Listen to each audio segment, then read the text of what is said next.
लोकसभेच्या निकालावरून आता ओमराजे यांनी शिंदे आणि फडणवीसांना चिमटा काढला। पक्ष चोरायचा आणि स्वतः मिरवायचं हे जनतेला पसंत नाही। लोकसभा निकालानंतर आता तरी बोध घ्यावा असं ओमराजे निंबाळकरांनी म्हटलंय।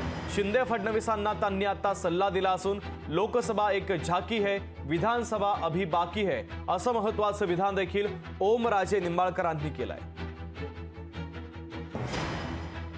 पाहिजे तशी सत्तांतर, पाहिजे तशा पक्षाच्या फोडण्याचा प्रकार, पाहिजे तसं आता पक्षच तुमचा ताब्यात काढून म्हणजे अक्षरशः घरातल्या मालकालाच घरातनं बाहेर काढायचं, बेदखल करायचं। पक्ष लोकशाही मार्गाने तयार झालेले फोडायचे, चिन्ह हिरावून घ्यायचं। मला वाटतं ह्या पद्धतीचं राजकारण जनतेला गृहीत धरून जे केलं गेलं आणि हम करे सो कायदा, आता सत्ता आमच्या हातात आहे, आम्ही पाहिजे तसं करू शकतो। आता आम्हाला 400च्या पुढे द्या, आम्ही तुम्हाला दाखवतो संविधान सुद्धा बदलून। लोकांनी आणलं रस्त्यावर ताळ्यावर। त्यामुळं राजकीय लोकांनी जे म्हणतात ना माझा बालेकिल्ला आहे, माझं ह्याव आहे, माझं त्याव आहे, ती तसं काय नसतंय। 8-8 लाख लोक मतानं निवडून येणाऱ्या माणसाला पहिल्या फिरीत पचेड्यावर टाकायची ताकद सुद्धा जनतेच्या मतात असते। त्यामुळे त्याचा आदर आपण केला पाहिजे, त्याचा सन्मान आपण राखला पाहिजे। लोकशाही मराठी ऐका, पहा, जागरूक रहा।